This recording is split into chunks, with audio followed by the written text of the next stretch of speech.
In full disclosure, part of my previous life, the stuff that I did previous to coming to Rock Valley College, and actually the big drive of what it is that I do here at RVC is HTML and web development.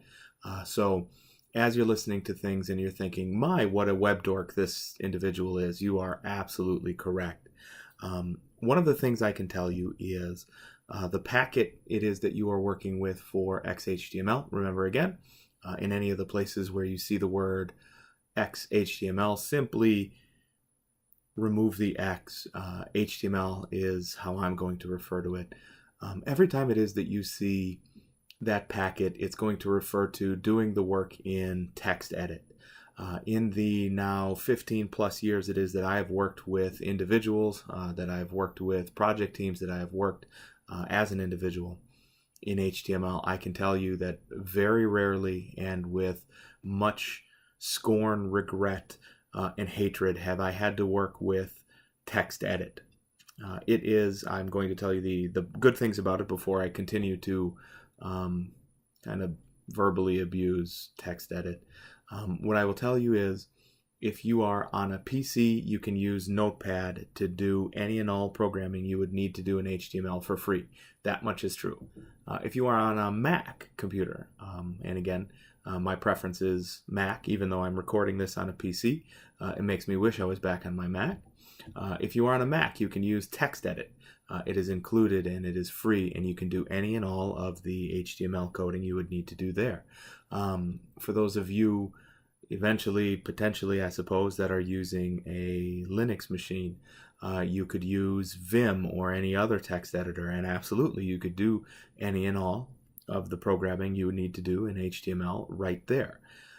In my entire career, I have worked with one individual who preferred to use Notepad to a coding or a developer's environment for doing HTML work. I will tell you honestly, he was tremendously skilled.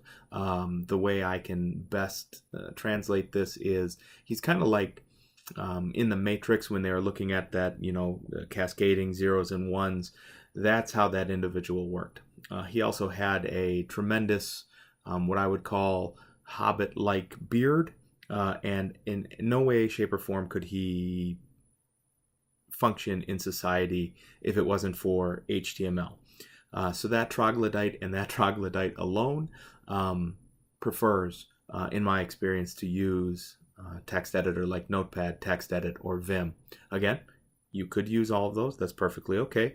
But don't do that to yourself. I don't do that to myself. I would never advocate for you doing that to yourself. There's just no reason. Don't do that. The free piece of software I'm going to not require but suggest that you go out and download is called Brackets. The website for it is brackets.io, and I have a link to that software right underneath this here video, podcast that you're listening to. Brackets is actually developed by and used by Adobe. Now, you can have your feelings about Adobe. Yes, absolutely. Their software is expensive. Yes, absolutely. Their software is industry leading and fantastic. I actually use Adobe Audition to put together these podcasts for you. And it's one of the better tools I've come across here on the PC side for doing what I need to do. Brackets was put together by Adobe engineers for Adobe engineers to engineer things that Adobe needed to do. And in such, it is a fantastic piece of software. It is very small. It is very lightweight. It was put together with an eye for design. So when you are looking at it for long periods of time, the fonts work well together so that your eye can easily follow from one line to another. The color scheme that they used is put together very well so that as you are looking at it for very long periods of time, your eyes don't get strained out. As you are going through, there's actually it's called a live preview.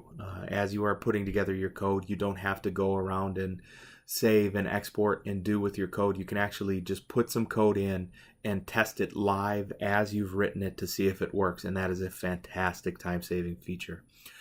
So the next podcast that comes after this one is called Working with Brackets. and it's going to be a quick podcast that just kind of follows through with some of the basic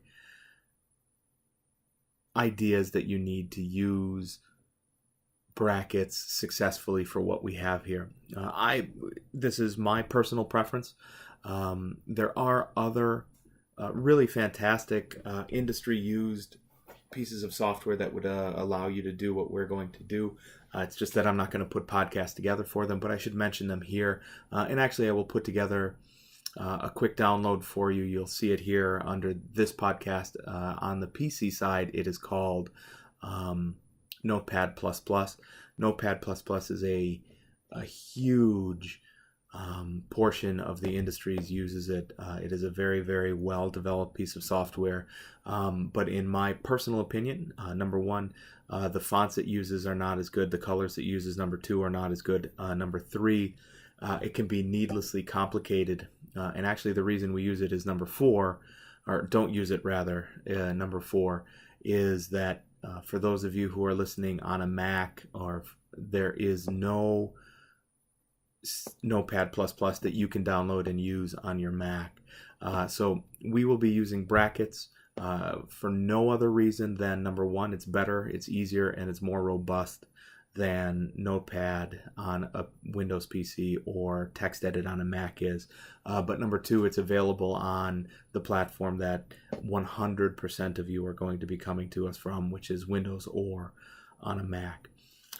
So go ahead and download brackets. The link is brackets.io if you like typing, or simply click through the link that's on there.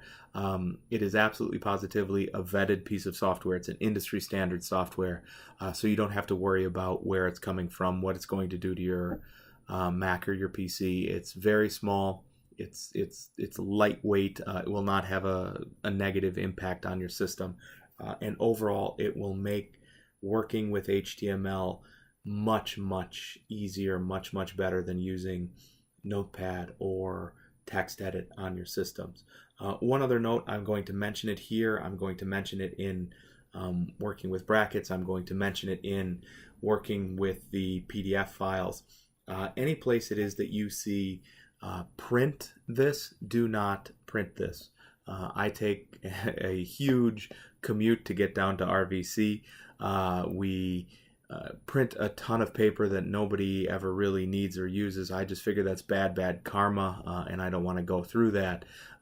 So any place you see the word print, simply ignore it. So you do not have to print anything. Any place that you see open Notepad, simply ignore it and switch in, open a file in brackets. That'll make your life much easier moving forward. So without further ado, the next podcast is Working with Brackets.